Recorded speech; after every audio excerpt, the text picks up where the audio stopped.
yang dihukumi oleh Allah Subhanahu wa taala menjadi ahli neraka, sedang mereka masih menapak di punggung bumi. Dan mereka berdua adalah orang yang tidak jauh hubungannya kepada Nabi kita Muhammad sallallahu alaihi wasallam. Mereka adalah Abdul Uzza yang dijuluki atau dikunyahi dengan Abu Lahab, dan istrinya adalah Arwa binti Sahr, kakaknya atau adiknya, saya nggak tahu, Abu Sufyan bin Harb bin Sahr radhiyallahu ta'ala anhu.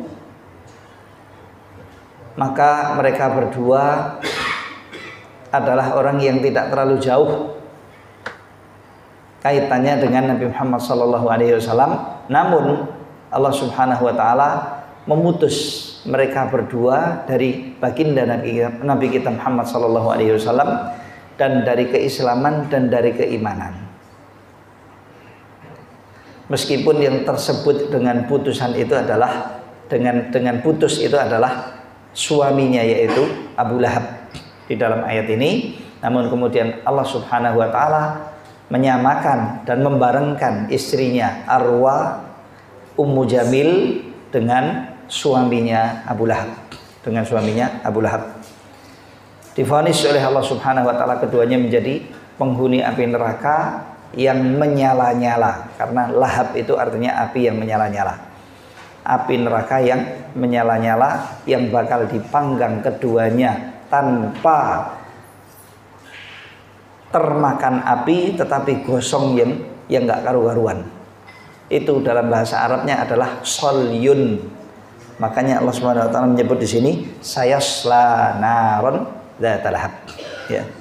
Wallahu a'lam. Dan pada keduanya telah turun surat ini yang di dalamnya ada celaan, ada laknat, ada isyarat kebencian dan ketidakridhaan Allah Subhanahu wa taala pada mereka berdua. Dan surat Al-Lahab dibaca oleh kaum muslimin baik dalam salat fardu maupun di dalam salat nafilah maupun di luar salat. Siapa yang membacanya mendapatkan pahala, siapa yang membacanya terangkat derajatnya dengan keimanan terhadap apa yang disebut oleh Allah Subhanahu wa taala di dalam surat ini. Surat ini khusus mencela Abu Lahab sebagai balasan atas celaan Abu Lahab kepada khalilnya Allah Subhanahu wa taala, kecintaan Allah Subhanahu wa taala yang terdekat, yaitu Muhammad sallallahu alaihi wasallam. Dan subhanallah, Allah Subhanahu wa taala mencela Abu Lahab dengan celaan serupa, di mana dia mencela baginda Nabi kita Muhammad sallallahu alaihi wasallam ketika Nabi Muhammad sallallahu alaihi wasallam mengundang kerabat-kerabatnya dari Quraisy untuk didakwahi. Lalu beliau mengatakan, saya adalah utusan Allah.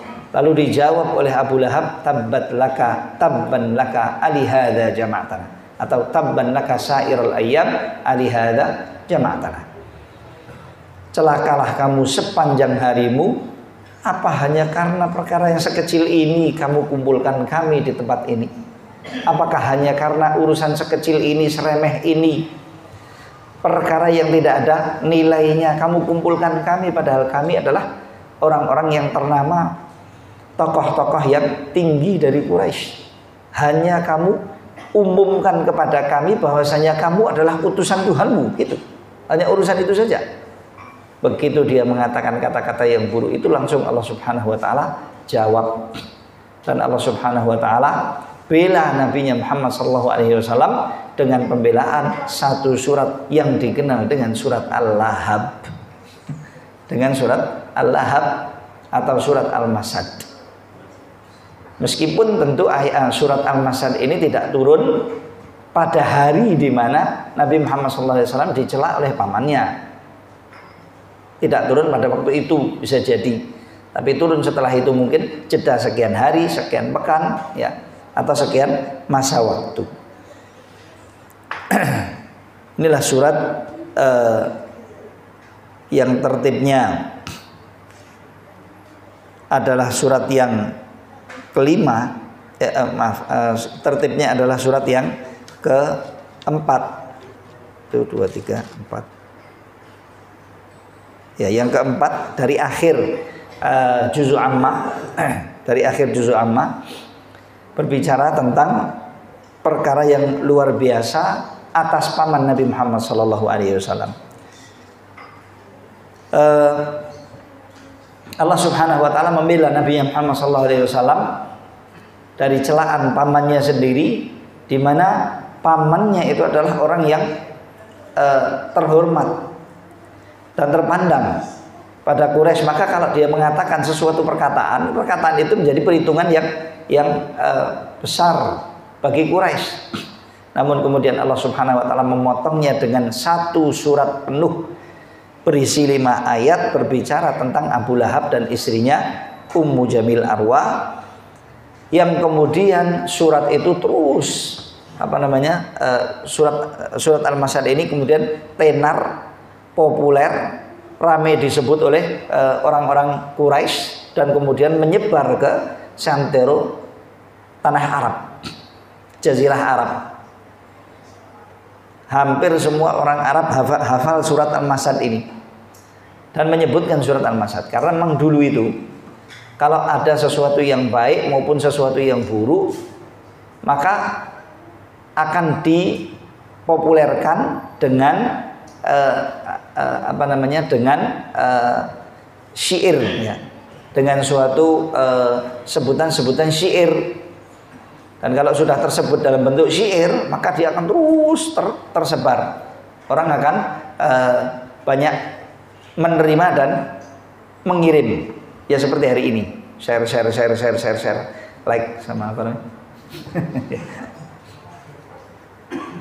Copy paste. Ya. Mirip. Cuma kalau sekarang nggak hafal syairnya. Tapi kalau dulu mereka malah buat syair, begitu jadi kumpulan syair, kemudian mereka orang-orang Arab cepat sekali untuk menghafalnya, karena memang bentuk-bentuk syair itu lebih mudah untuk dihafal.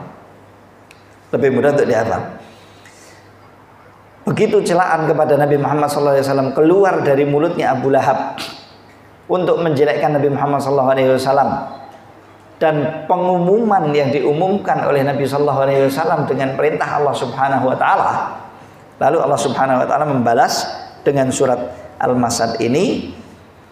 Kemudian surat Al-Masad ini diiklankan oleh Nabi Muhammad Sallallahu Alaihi Wasallam, diiklankan dan disebutkan oleh Nabi Sallallahu Alaihi Wasallam. Akibatnya semua mulut-mulut orang Arab tahu adanya surat Al-Masad, tahu adanya surat Al-Lahab.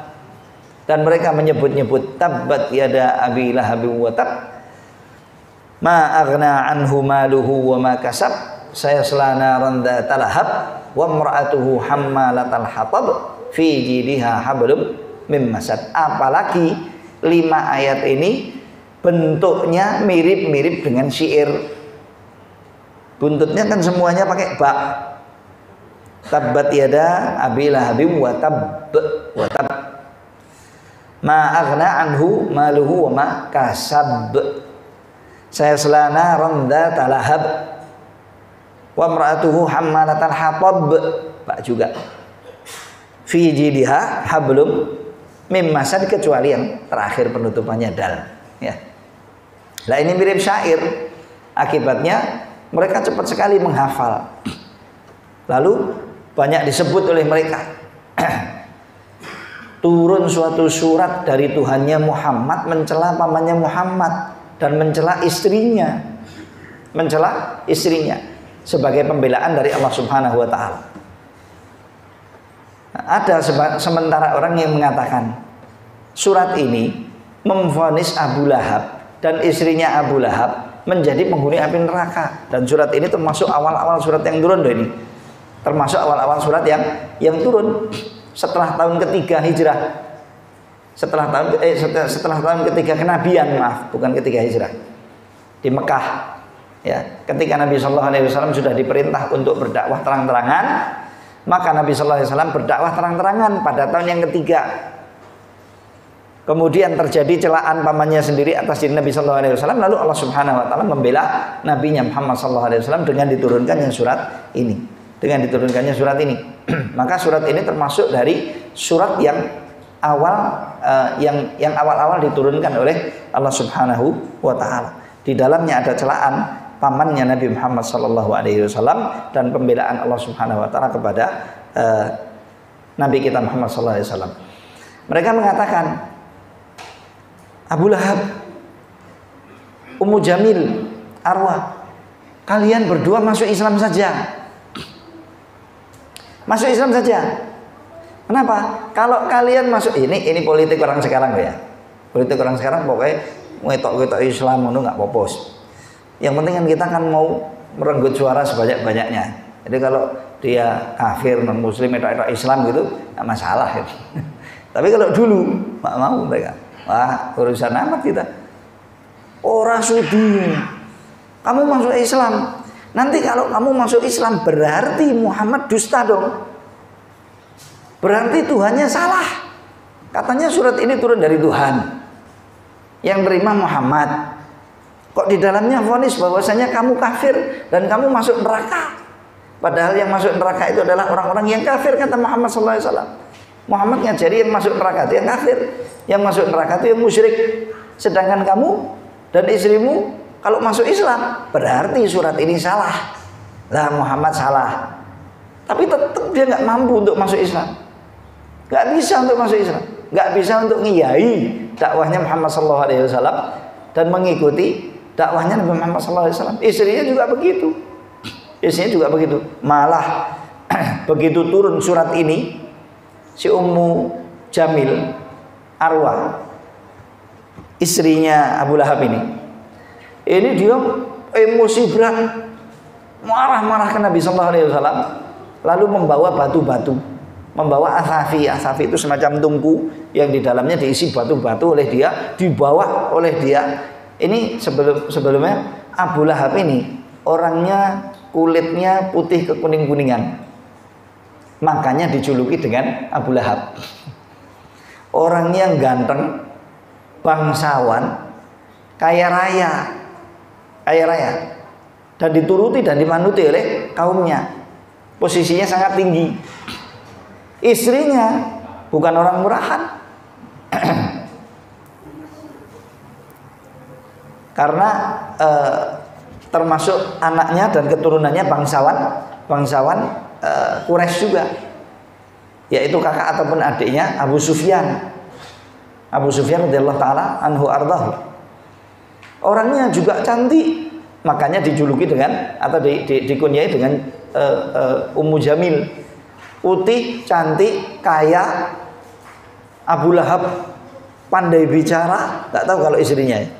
Wallahu alam pandai bicara apa enggak? Ya, istrinya. Keduanya tapi punya kekurangan, yaitu kekurangannya secara fisik, juling. Juling itu jadi mata hitamnya itu yang satu agak ke kanan, yang satu agak ke kiri, ya. Jadi nggak fokus ke depan, dua-dua. nggak fokus lurus matanya. Dua-dua itu seperti itu juling. Suaminya juling, istrinya juga juling. Lah begitu dengar turunnya surat ini, maka Arwah ini pergi nyari-nyari Nabi Muhammad SAW ke Masjidil Haram. Rasulullah SAW saat itu sedang duduk bersama Abu Bakar As-Siddiq radhiyallahu taala anhu arda. Datang ke Masjidil Haram dengan membawa tungku tadi dengan isinya batu-batu, gunanya untuk merajami dan melempari Rasulullah SAW. Sampai di Masjidil Haram, dia bertanya kepada Abu Bakar, Abu Bakar, mana temanmu itu ini? Padahal dia ponakannya suaminya. Mana temanmu itu? Muzammam, dia tidak mau untuk menyebut Muhammad. Artinya Muhammad adalah manusia yang terpuji. Maka diganti oleh dia dengan sebutan dan julukan jelek. Ya, seperti orang kalau benci dengan orang lain. Ya, jadi cebong, jadi kerdus, jadi apa lagi? Kadrun, jadi apa lagi? Ya begitu. Lah ini nyebutnya mudammam. Mudammam itu artinya adalah yang tercela. Enggak, kamu bukan yang terpuji, tapi kamu orang yang tercela. Saya nggak mau nyebut Muhammad, saya nyebutnya Mudzammam saja. Ya sudah, terserah. Pokoknya yang dimaksud Mudzammam itu adalah Nabi Muhammad SAW. Padahal Nabi SAW dengan sebutan Mudzammam, Nabi Muhammad SAW dengan disebut dengan Mudzammam, maka apapun yang diarahkan kepada Mudzammam tidak terkena kepada Nabi Muhammad SAW. Karena Nabi SAW itu namanya Muhammad, bukan Mudzammam. Yang dicela oleh arwah adalah Mudzammam. Mana Mudzammam, orang yang enggak baik, orang yang begini. Mana tuh temanmu? Padahal jelas-jelas dia duduk di sampingnya Abu Bakar radhiyallahu taala anhu arda. Dan Nabi sallallahu alaihi wasallam berbicara kepada Abu Bakar. Dia bisa melihat Abu Bakar, namun dia tidak bisa melihat Rasulullah sallallahu alaihi wasallam yang duduk di sebelahnya. Sampai bingung nih Abu Bakar radhiyallahu. Rasulullah, ini orang ini nyari kamu padahal kamu di sebelah saya sebesar ini. Masa dia melihat saya? Iya. Dia melihat kamu, tapi dia ditutup oleh Allah Subhanahu wa taala, tidak mampu untuk melihat saya. Ini bentuk dari bentuk-bentuk mukjizat. Di samping surat Al-Lahab ini juga terdapat mukjizat yang luar biasa bagi kita, menerangkan kepada kita bahwasanya Abu Lahab dan Ummu Jamil keduanya adalah penghuni api neraka yang menyala-nyala, sedangkan mereka masih hidup. Matinya bakal mati buruk dan akan masuk ke dalam api neraka. Teradab di dunia dan akan teradab kelak di akhirat.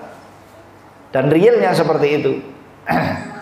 Yang kedua ini, dia tidak bisa untuk melihat Nabi Muhammad SAW padahal dia melihat segalanya. Dan itu disebutkan oleh ahli sejarah, ahli-ahli sejarah. Ya. Dia tidak bisa, tidak mampu. Padahal dia sudah menyiapkan kerikil-kerikil dan batu-batu, tujuannya adalah digunakan untuk merajam. Saya dengar katanya temanmu itu mencela-cela saya, menyebut-nyebut saya dengan yang jelek-jelek. Loh, kata dia, sejak kapan Muhammad SAW mencela orang? Nggak pernah dia mencela-cela siapapun. Adanya adalah surat yang diturunkan oleh Allah Subhanahu wa taala terkait dengan kamu dan istrimu, kamu dan suamimu, yaitu surat Al-Masad. Dan itu surat itu digunakan untuk salat. Digunakan untuk salat. Dia tidak mencela seorang pun. Dia tidak pernah mencela-cela kecuali dia membaca Al-Qur'anul Karim. Kalau itu kemudian dianggap celaan, ya silakan monggo. Masing-masing bisa untuk berpersepsi, ya. Boleh untuk berpersepsi apa saja, dengan apa saja. Kalau maunya berpersepsi salah, ya sudah, terserah. Silakan. Baik. Dia datang ke sana tidak mampu untuk melihat. Abu Lahab juga seperti itu. Abu Lahab ketika Nabi Muhammad SAW mengajak dan berdakwah kepada kaumnya untuk masuk Islam, tapi kemudian dia membangkang dan membantah dan tidak mau untuk mengikuti Nabi Muhammad SAW. Lalu Allah Subhanahu wa taala, lalu dia mencela Nabi Muhammad SAW. Lalu Allah membela nabinya dengan surat ini. Ketika surat ini turun, maka dia bingung. Dia bingung. Aduh, bagaimana dengan yang dianggap oleh Muhammad sebagai surat wahyu Tuhannya, turun dari langit, dibaca untuk salatnya dan disebar oleh dia dan tersebar kepada semua orang. Repot ini. Padahal saya pamannya, saya bangsawan di sini, dan saya tokoh yang ternama di Quraisy, dan semua orang menghargai saya. Kok kemudian saya dicela oleh saya punya ponakan sendiri? Lalu dia mengambil jalan ekstrim. Apa itu? Berputar-putar berjalan di belakangnya Nabi Muhammad SAW. Bila ia mendapati Nabi Muhammad SAW sedang berdakwah, maka dia berjalan di belakang Nabi Muhammad SAW, lalu menjelek-jelekkan Nabi dengan mengatakan kata-kata yang buruk atas Nabi Muhammad SAW, dan mencegah semua orang untuk percaya kepada Nabi Muhammad SAW. Awas, jangan dipercayai, ini ekstremis. Awas, jangan dipercayai, ini pembohong. Awas, jangan dipercayai, ini begini, ini begitu. Dan menyebutkan kata-kata dan julukan-julukan yang buruk terhadap Nabi Muhammad SAW. Padahal Nabi Muhammad SAW berdakwah dengan baik-baik dan mengajarkan dan mengajarkan kepada yang mengajarkan kepada yang baik-baik. Nah, ini menjadi suatu pemandangan yang unik, aneh, ya, di Mekah, di hadapan orang Quraisy maupun selain Quraisy, karena Nabi Muhammad SAW tidak hanya berdakwah pada Quraisy. Setelah tahun yang ketiga hijrah, Nabi Muhammad SAW diperintah untuk berdakwah terang-terangan. Maka termasuk yang dijadikan target dakwah oleh Nabi sallallahu alaihi wasallam adalah jamaah haji. Jamaah haji. Kapan mereka datang untuk haji maupun yang datang untuk umroh, kumpulan-kumpulan mereka itu di mana saja mereka berada didatangi oleh Nabi sallallahu alaihi wasallam satu. Ini kabilah fulan, ini kabilah fulan, ini kelompok orang-orang ini kelompok orang-orang itu didatangi oleh Nabi sallallahu alaihi wasallam satu-satu. Dan ketika Nabi sallallahu alaihi wasallam mendatangi, tidak dilepas oleh pamannya Abu Lahab ini, diikuti dan halang-halangi orang untuk mengikuti dakwahnya Nabi Muhammad sallallahu alaihi wasallam. Itu terjadi dan itu terus dilakukan oleh Abu Lahab, gunanya agar supaya dia bisa mengkat dan memotong dan memutus menyebarnya surat, termasuk diantara tujuannya ya, untuk memutus tersebarnya surat ini diantara orang-orang Arab. Tapi orang-orang Arab sekali lagi, kumpulan syair itu lebih mudah untuk diterima oleh mereka dan dihafal, apalagi surat-surat ayat-ayat Al-Quranul Karim. Apalagi suratnya mirip dengan bentuk-bentuk kumpulan syair seperti ini dan tidak panjang, akibatnya mereka cepat menghafal, ya, cepat menghafal. Nah, ini Abu Lahab, ya, Abu Lahab. Kemudian mungkin masih ada yang belum tahu siapa dia Abu Lahab, ya, di antara kita. Dia adalah salah satu paman dari paman-paman Nabi kita Muhammad SAW, kakeknya Nabi, yaitu Abdul Muttalib, yang nama aslinya adalah Syaibah. Nama aslinya adalah Syaibah. Gara-garanya ketika dia dilahirkan oleh ibunya, itu ada bagian tertentu dari kepala, rambut kepalanya yang sudah putih. Jadi ada blok tertentu gitu di kepalanya itu. Semua rambutnya hitam kecuali blok itu putih. Ya. Maka kemudian dia dijuluki dengan Syaibah. Dinamai dengan Syaibah. Kemudian dia karena diasuh atau dibawa dan diasuh oleh Al-Muttalib, maka dia dinisbatkan kepada Muttalib dan dikenal sebagai Abdul Muttalib. Abdul Muttalib. Nah, kakeknya Nabi ini mempunyai 10 anak. Di antaranya adalah Abdullah, ayahnya Nabi Muhammad SAW. Ketika Rasulullah SAW lahir, sudah ada 6 dari anak-anaknya Abdul Muttalib yang meninggal. Termasuk diantaranya ayahnya Nabi Muhammad SAW. Dan dahulu sebelum anaknya Abdul Muttalib itu sempurna 10, sebelum selesai anaknya itu sempurna 10 orang, itu suatu hari dia pernah bermimpi, tidur kemudian bermimpi, kalau nggak salah tidur di sekitar Ka'bah, dia bermimpi melihat seekor gagak hitam. Gagak hitam mematuk-matuk di bagian tertentu. Kalau sekarang arahnya di sebelah timurnya Ka'bah, di sebelah timurnya Ka'bah, di sisi pintu, di arah pintu Ka'bah yang ada sekarang ini agak ke timur. Burung gagak itu di situ berhenti, kemudian mematuk-matuk, kemudian burung gagak ini mengatakan, "Wahai Abdul Muttalib, galilah Zam-Zam. Di tempat ini kamu tidak akan rugi selamanya. Hai Abdul Muttalib, galilah Zam-Zam, di tempat ini kamu tidak akan rugi selama-lamanya." Kemudian setelah itu, wallahu a'lam, mimpi itu sekali atau lebih dari sekali. Kemudian setelah itu dia melihat burung yang sama dalam hal nyata, maksudnya dalam keadaan bukan tidur, ya, real, melihat burung itu ada di tempat yang sama dan mematuk-matuk tempat tersebut. Maka kemudian dia ingin untuk merealisasikan apa yang dilihatnya di dalam mimpi, yaitu menggali Zam-Zam yang selama ini sudah terkubur dari sejak setelah zamannya Ismail alaihi salam, terkubur, sudah hilang waktu itu, tertutup. Nah, dia punya pekerjaan seperti itu. Kemudian kerabatnya, maksudnya kakak-kakaknya atau keluarganya, dari kakak-kakaknya maupun yang lain, itu protes, ya, Kalau kamu mimpi di sini dan kamu dipilih untuk menggali Zam-Zam sendiri, kita nggak rela. Kalau mau gali bareng-bareng, ayo. Kenapa? Agar supaya nanti kemuliaannya untuk kita bersama. Kalau nanti yang gali cuma kamu yang mulia. Kalau betul tempat ini betul-betul mengeluarkan Zam-Zam, niscaya kamu yang akan memilikinya. Nggak mau kita nggak mau. Pokoknya kita harus kerja sama-sama. Oh, yang mimpi saya kok. Kalian yang repot, kalian yang serik. Saya yang mimpi, enggak. Ya kamu yang mimpi. Tapi kita semuanya orang Quraisy dan kita orang-orang yang asli di tempat ini. Dan kamu bukan sendiri, kamu punya keluarga. Wah, daripada kita kerah, daripada kita rame-rame, ayo mari kita mencari penengah antara kita, hakim. Siapa? Itu si fulanah, dukun fulanah yang ada di tempat di daerah sana itu, atau daerah mana itu, gak jauh dari Makkah. Mereka harus safar ke tempat itu. Akhirnya kalau dulu dukun ya karena mereka musyrik. Mari kita pergi ke dukun itu, dan dukun-dukun dulu sebelum turunnya Al-Qur'anul Karim itu banyak hal-hal yang tepat disebut oleh mereka. Dan kalau prediksi prediksinya kuat.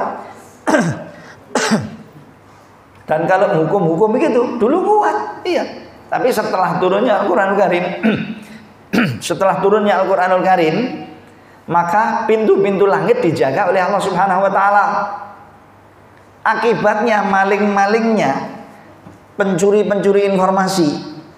Kalau bahasa orang tugasnya, informannya, penguping-pengupingnya itu, tukang nguntit ya, dari golongan jin-jin yang biasanya nguntiti dan ngupingi informasi-informasi langit dengan cara mereka, yaitu dengan cara mereka itu naik bersusun.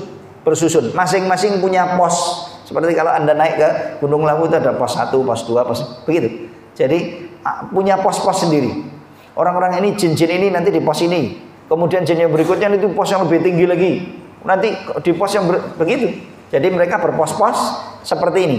Jari yang dicontohkan oleh sebagian perawi hadis ini dengan jari yang begini. Jadi ada yang di bawah, ada di atasnya, ada yang di atasnya, ada yang di atasnya lagi, sampai kepada posisi di mana mereka bisa mendengarkan informasi-informasi langit, pembicaraan sebagian malaikat-malaikat yang berbicara dengan sesuatu yang akan terjadi di dunia, yang akan terjadi atau yang ditetapkan oleh Allah bakal terjadi di dunia. Nah itu nanti informasinya diambil oleh mereka dan dicuri, lalu diturunkan, dibawa dan dibagikan, diberikan kepada dukun-dukun. Lah masing-masing ini tentunya pos-pos ini kan mereka konsorsium gitu ya. Jadi harus punya harus punya bagian-bagian. Ini ada bagian ini nanti dapatnya ini, bagian ini dapatnya ini, bagian ini dapatnya ini, sekian gitu. Mereka dapat bagian-bagian tertentu. Bagaimana dapatnya? Lewat nanti dukunnya. Yang paling terakhir itu yang tugasnya nodongi dukun. Ayo, kamu mau informasi saya saya kasih informasi, saya beri informasi yang valid kepada kamu, yang benar, bisa kamu jual. Nanti kamu bisa dapat macam-macam. Tapi beri kepada kami. Bagi-bagi dong gitu ya. Beri kepada kami. Coba kamu ajukan kepada kami sesajen. Sajen apa? Sajen ini, sajen itu, dan percayailah kami dan ikutilah kami. Itu yang dicari oleh mereka, dan inilah letaknya kesyirikan dan kekufuran. Maka dukun memberikan sesajen, dan dukun memerintahkan siapa saja yang datang kepada dukun untuk mengajukan sesajen. Disitulah letaknya kekufuran manusia, dan mereka bakal menjadi bakal menjadi teman-temannya jin-jin kafir, menjadi penghuni neraka api jahanam selama-lamanya, yaitu dengan kekufurannya. Itu yang ditarget oleh mereka, ya. Jadi mereka cari informasi langit. Setelah dapat nanti dibagi oleh dukun-dukun itu. Maka ketika sebelum turunnya Al-Qur'anul Karim, informasi langit sangat mudah untuk didapati oleh orang-orang tersebut. Hingga dukun-dukun itu ketika meramal dan prediksi dan memberikan petunjuk-petunjuk banyak yang tepat dibanding dengan yang sekarang loh ya. Maksud saya banyak yang tepat itu dibanding dengan yang sekarang. Selamanya sih memang cuman ramalan-ramalan saja, dan ramalan mereka banyak dustanya. Prosentasinya 99 dusta dan 1 kebenaran. Satu adalah kebenaran dibumbui dengan 99 kedustaan atau kebohongan. Baik.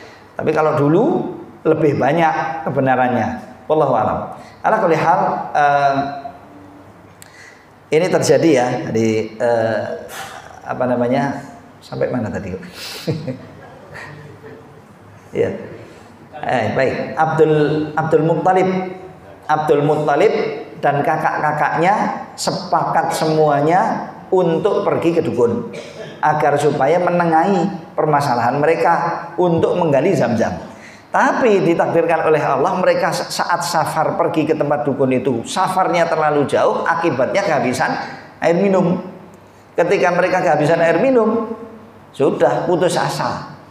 Mereka kumpulan beradik-adik itu, kakak beradik, putus asa. Akhirnya kemudian mereka berhenti di tengah-tengah padang pasir. Wah, ini masalah-salahan. Gara-gara kita begini, gara-gara kita itu. Akhirnya kita semuanya celaka seperti ini. Kita safar jauh-jauh seperti ini. Jauh dari keluarga, jauh dari negeri. Kehabisan bekal dan kehabisan air minum. Akhirnya terus daripada kalian, kita ini semuanya celak-celakan, sudahlah masing-masing gali kuburan aja. Ayo masing-masing kita menggali kuburan. Kenapa? Kalau nanti mati dia gampang tinggal masuk ke situ nunggu nih ajalnya saja. Sudahlah, wes ayo kita tanggung bersama. Iya, baik. Akhirnya mereka semua menggali kecuali Abdullah. Abdul Muttalib. Kecuali kakeknya Nabi Muhammad SAW. Lalu Allah mentakdirkan dia untuk mengorek-ngorek suatu daerah begitu. Keluar airnya di situ. Subhanallah. Aneh ini. Dia ngorek-ngorek suatu tempat begitu pakai kakinya, tiba-tiba keluar air dari situ. Begitu keluar air, itu air. Iya, ini bukan mata fata morgana. Mosok fata morgana di depan mata kan nggak mungkin. Ini betul-betul air yang keluar. Akhirnya mereka minum semuanya, kemudian mengatakan dan sepakat satu kata. Dengan ini merupakan tanda bahwasanya yang diizinkan oleh Allah untuk menggali sumur adalah kamu. Satu, kamu yang bermimpi, dan yang kedua, ini tidak bisa untuk ditolak oleh siapapun. Kita semuanya sudah menunggu mati, sepakat untuk nunggu mati, kok tiba-tiba yang bisa menyambung kehidupan kita keluar dari kamu, wahai Abdul Muttalib. Wis, kami semuanya pasrah, ridho dan rela. Silahkan kamu yang menggali, nanti kalau butuh apa-apa kami siap untuk membantu. Wis, gak jadi ya ke dukun, gak jadi. Ayo kita balik. Ayo kita kembali mereka. Sesampainya di Mekah, di tempat dan di posisi yang ia mimpi itu, kemudian dia menggali betul-betul keluar Zam-Zam. Maka ini jadi penghormatan yang luar biasa kepada kakeknya Nabi kita Muhammad SAW. Ya, padahal dia tentunya meninggal tidak tahu cucunya Nabi Muhammad SAW dan tidak tahu apa yang dibawa oleh Nabi kita Muhammad SAW. Ya. Dan setahu saya mereka agamanya sama dengan agama Quraisy. Keyakinannya juga sama dengan keyakinan Quraisy, sama, nggak berbeda. Ya, paganis mereka ya. Wallahu a'lam. Baik. Jadi kemudian beliau menggali sumur Zam-Zam. Setelah menggali sumur Zam-Zam, kemudian Allah Subhanahu wa taala menakdirkan keluarnya sumur Zam-Zam, maksudnya tergalinya sumur Zam-Zam, lalu dia bersyukur, kemudian mengatakan, "Dengar wahai keluarga kerabat saya dan seluruh orang Quraisy, saya bersumpah dengan nama Tuhan saya Allah Subhanahu wa taala, kalau sampai saya punya 10 anak, niscaya salah satu di antaranya akan saya sembelih untuk bersyukur kepada Allah terhadap nikmat kemuliaan saya dipilih oleh Allah untuk bisa menemukan sumur Zam-Zam yang bisa menjadi sumber kehidupan untuk Mekah dan sekitarnya dan bahkan semua orang." Ini karunia besar ini, bisa menggali Zam-Zam setelah sekian lamanya, ratusan tahun mungkin, maksudnya puluhan tahun atau bahkan sampai 100-an tahun lebih Zam-Zam itu terus terkubur, ya, lama sekali. Bukan maksudnya ini nggak main-main, ya, nggak pakai nggak pakai alat-alat yang Pakai apa itu alat yang tradisional yang pakai kuningan itu? Apalagi pakai alat-alat yang tidak sama sekali. Tapi dia bisa menemukan posisi dan tempat sumur zam-zamnya. Maka dia bersumpah untuk menyembelih satu anaknya sebagai kurban. Sebagaimana dahulu kakek saya Ibrahim diperintah oleh Tuhannya untuk menyembelih putranya Ismail, dan dilakukan oleh dia, dilakukan. Cuma Allah Subhanahu wa taala mengganti sesembelihannya menjadi Ismail menjadi sesembelihan yang agung. Wa fadainahu bidzibhin azim, yaitu kambing yang diturunkan oleh Allah Subhanahu wa taala dari surga.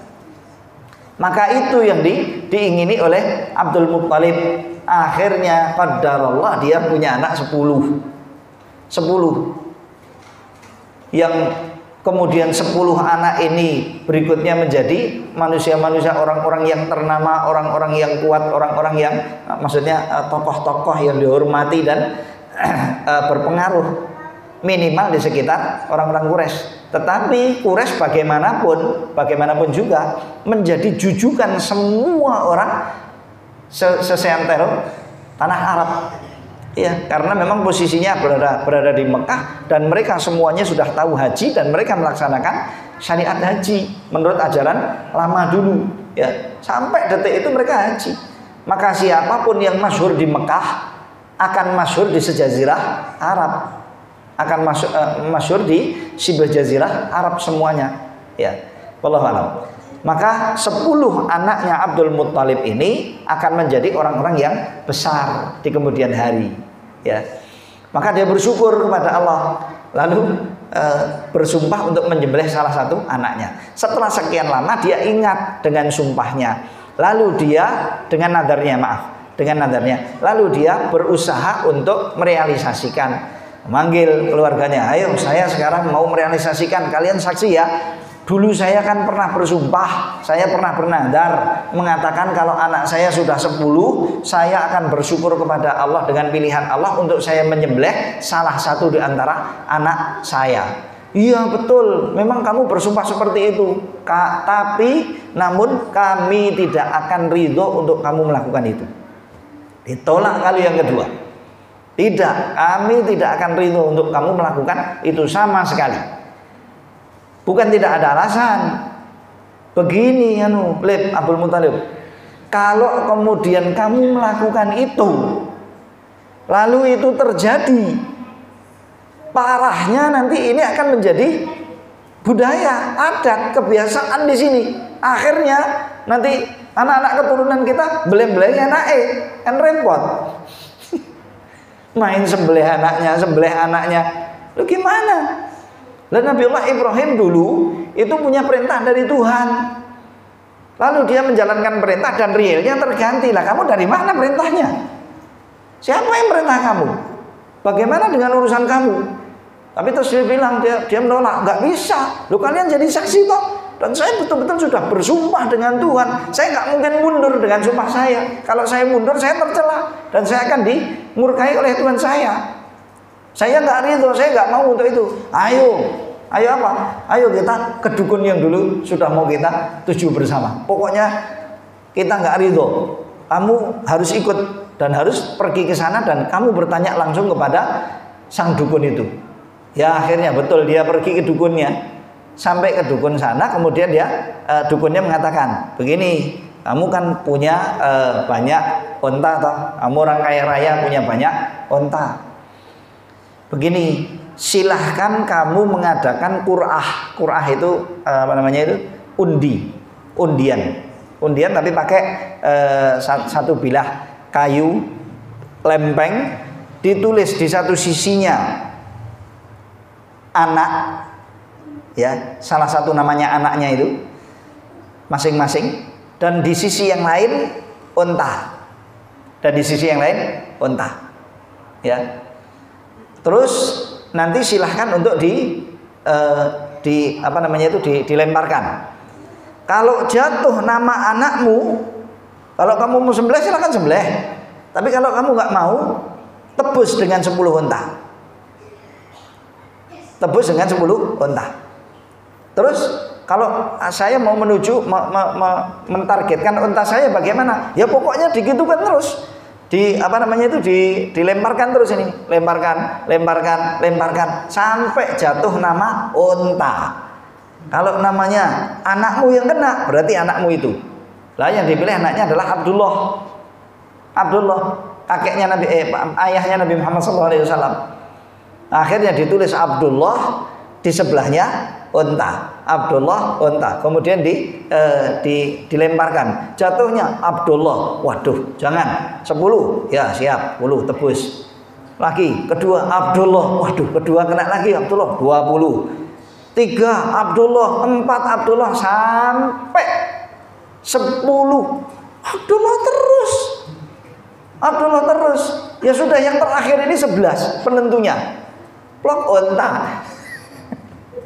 Atau yang ke-9, maaf, yang ke-9, yang ke-10-nya, ini penentunya. Plok unta, berarti memang dia harus ditebus dengan 100 unta. Maaf, jangan dipercaya ini ya, jangan dipercayai. Caranya juga cara nggak beres juga.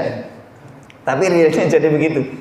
Sampai ditebus dengan 100 unta. Dan dahulu dia mempunyai banyak unta.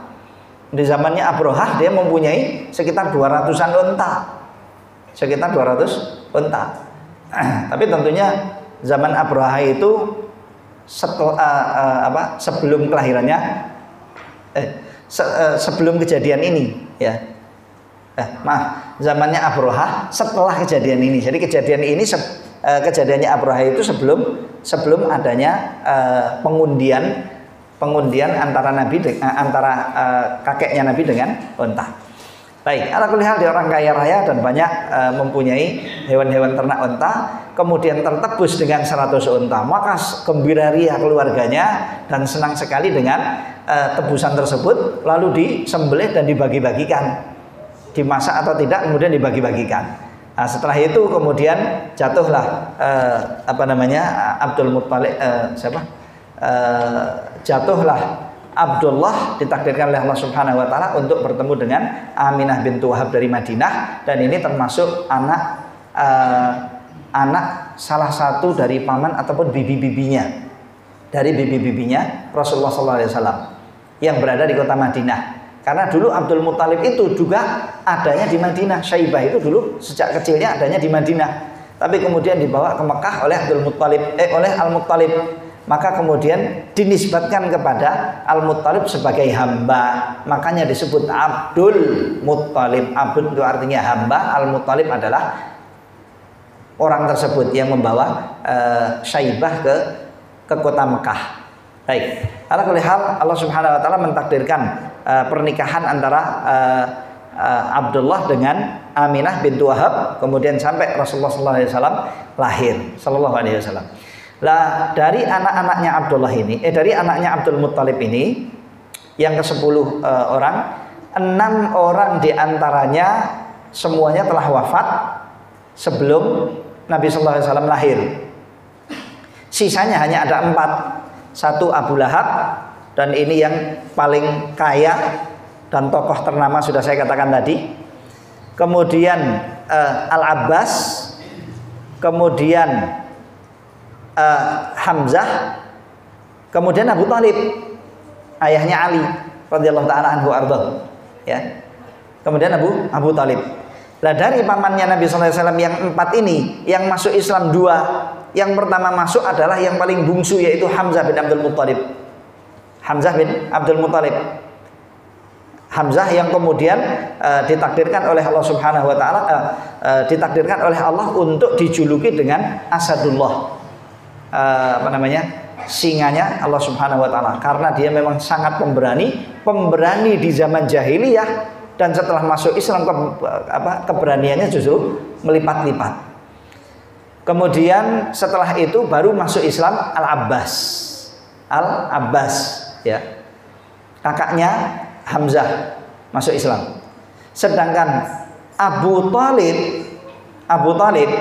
ayahnya Ali itu dulu miskin, dan Rasulullah SAW sejak kecil ditanggung oleh, begitu meninggal ayahnya meninggal, beliau lahir, kemudian ditanggung oleh Abu Thalib, digabungkan dengan anak-anaknya, dan kecintaan Abu Thalib kepada Nabi Muhammad SAW luar biasa, dan semua kita sudah mengetahuinya kalau itu karena sudah masyhur kisahnya. Sangat cinta sekali dengan Nabi Muhammad SAW.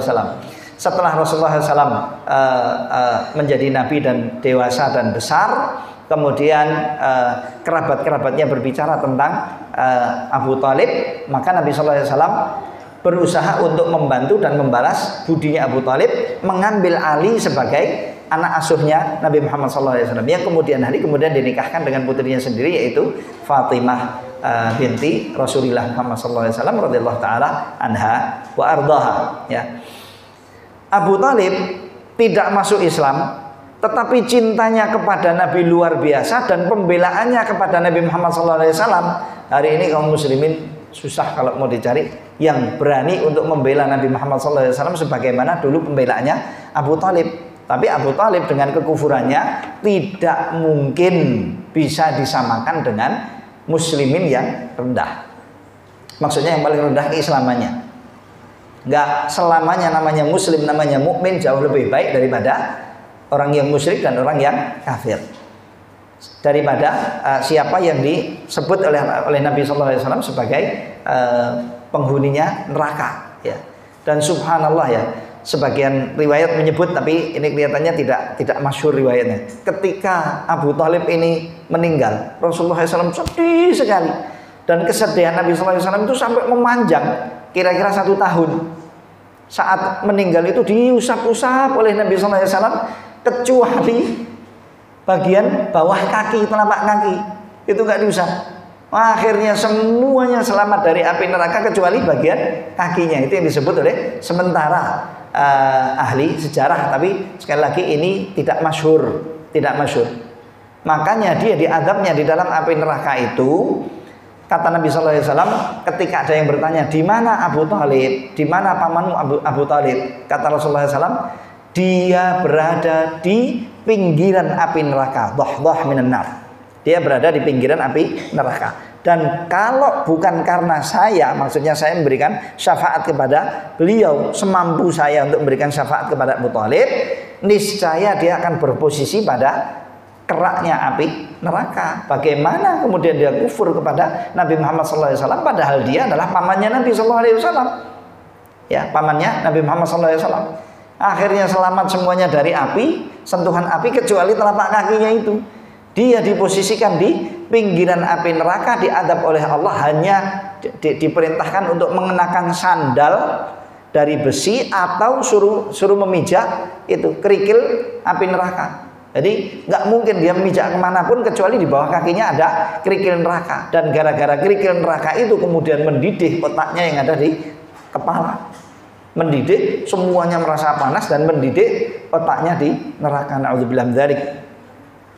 Nah, itu pamannya Nabi Muhammad SAW yang seperti itu teradabnya, tetapi pembelaannya kepada Nabi SAW sangat kuat sekali. Pembelaannya kepada Nabi Muhammad SAW sampai kemudian dia sedia untuk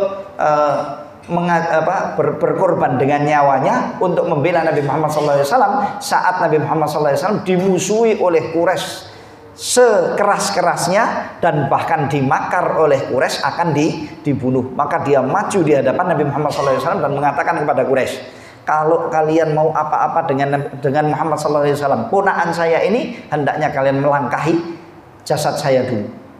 Kalau kalian sudah mampu untuk melangkahi jasad saya, silahkan berbuat apapun dengan ponakan saya ini. Selagi saya hidup, maka saya akan menjadi benteng dan bemper bagi dia dari kalian semuanya. Nah, itu dia Abu Thalib, ya, Abu Thalib yang mati dalam keadaan kufur. Sedangkan kebanyakan kaum muslimin hari ini, mudah-mudahan kita tidak tergolong dari orang-orang tersebut, kecintaan kepada Nabi itu hanya ucapan mulut saja dan benges lisan saja. Saat Nabi Muhammad SAW dicela, tidak ada seorang di antara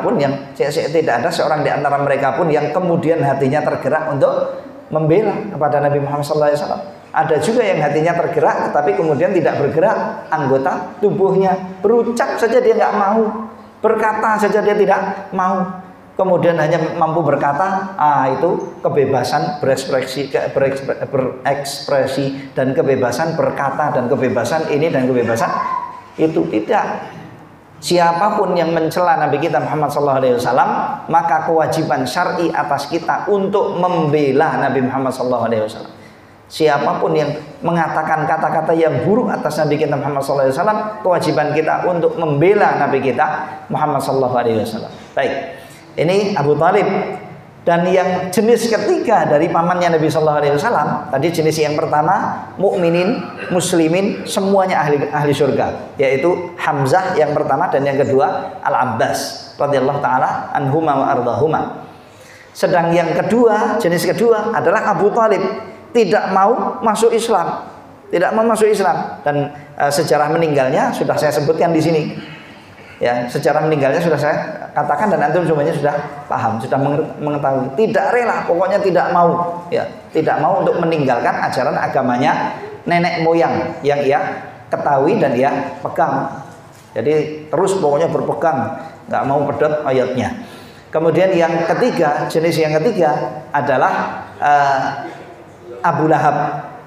Abu Lahab, yaitu yang memusuhi Nabi Muhammad SAW, tidak rela dan tidak ridho dengan dakwahnya Nabi Muhammad SAW, dan berusaha menghalang-halangi semua orang untuk mengikuti ajaran Nabi Muhammad SAW. Untuk mendengar saja nggak boleh oleh dia, dihalang-halangi habis-habisan.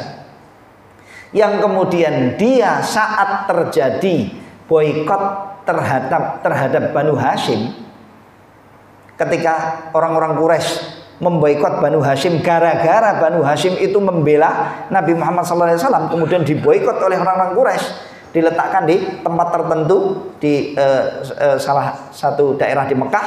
Kemudian di situ mereka tidak boleh untuk didatangi oleh siapapun, diisolasi,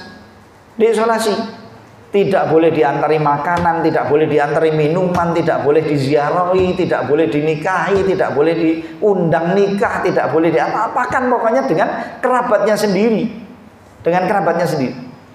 Pokoknya dihabisi oleh Quraisy gara-garanya mereka membela Nabi Muhammad SAW. Ini satu Abu Thalib.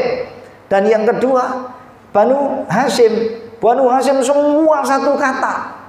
Banu Hashim semua satu suara membela Nabi Muhammad SAW bersama dengan Abu Thalib. Tapi ketika mereka sepakat dan satu kata sampai mereka rela dan ridho untuk diboikot oleh semua orang-orang Quraisy dan sak Mekah dan diisolasi oleh mereka, ridho kita, nggak apa-apa, yang penting Muhammad nggak dicela, Muhammad nggak diapa-apakan. Sudahlah, biar Muhammad, kami juga nggak mengikuti ajarannya Muhammad. Masa kemudian kami disalahkan dengan ajarannya Muhammad yang seperti ini? Wah, kami nggak mengikuti ajaran Muhammad, tapi kami tidak mau dan tidak rela kalau kemudian Muhammad dengan ajarannya ini lalu disakiti, lalu dia dicela, lalu dia dicegah untuk dia berdakwah. Sudah, biar saja dia berdakwah, biar saja dia mengajarkan. Toh apa yang diajarkan oleh dia juga baik-baik dan tidak masalah dengan kita sebetulnya. Tapi dianggap oleh sekian banyaknya kabilah Quraisy ini sesuatu yang membahayakan, persatuan dan kesatuan waktu itu. Maka dari itu harus diantisipasi, kata mereka, harus diantisipasi, nggak boleh dibela mati-matian oleh Bani Hashim. Akhirnya Bani Hashim dihukumi untuk diboikot. Kalau memang kalian seperti itu, silahkan kalian semuanya pindah ke sana, daerah sana. Dah, jangan ada di antara kalian yang datang kemari dan kami tidak akan mendatangi kalian. Wus lakum dinukum waliyadin. Kalian hidup sendiri di sana, kami hidup sendiri di sini, dan tidak boleh ada yang mendekat. Akhirnya mereka ridho, udah nggak apa-apa. Kalau gitu kita bantu Muhammad. Mereka semua pergi ke tempat tersebut dan memutuskan hubungan dengan orang-orang Quraisy, dan orang-orang Quraisy memboikot habis-habisan.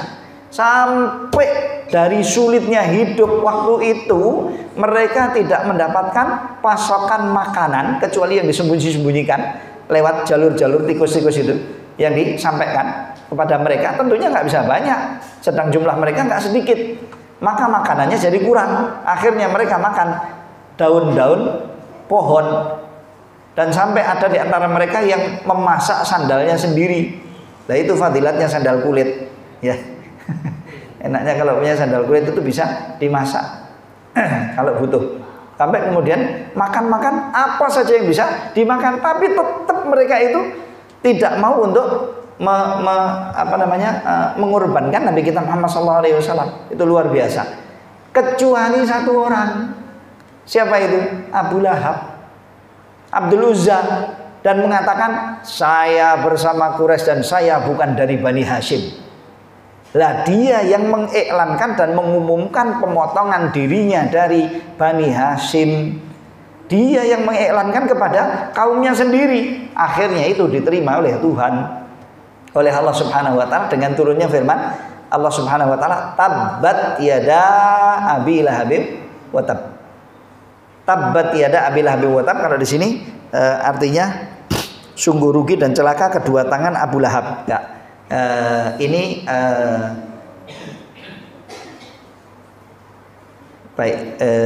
tafsirannya, bukan terjemahan. Jadi tabba sama batta. Kata-kata tabba dalam bahasa Arab dan kata-kata batta itu searti. Artinya sama. Asli arti kata-kata batta dan tabba itu adalah putus. Allah Subhanahu wa taala mengatakan, putuslah tangannya Abu Lahab. Putuslah tangannya Abu Lahab. Tapi yang dimaksud dengan putus itu adalah celaan, benar, dari tafsiran yang ada ini. Rugi dan putus dan tercela. Tapi arti kata-kata batta, tabba itu adalah batta. Batta dan tabba, subhanallah. Hurufnya 2, 3, batata dengan tababa. Dengan tababa, artinya sama, yaitu putus. Karena Abu Lahab memutuskan dirinya untuk pisah dengan Bani Hashim dan bergabung kepada Quraisy, maka diputus oleh Allah. Tuntutannya apa?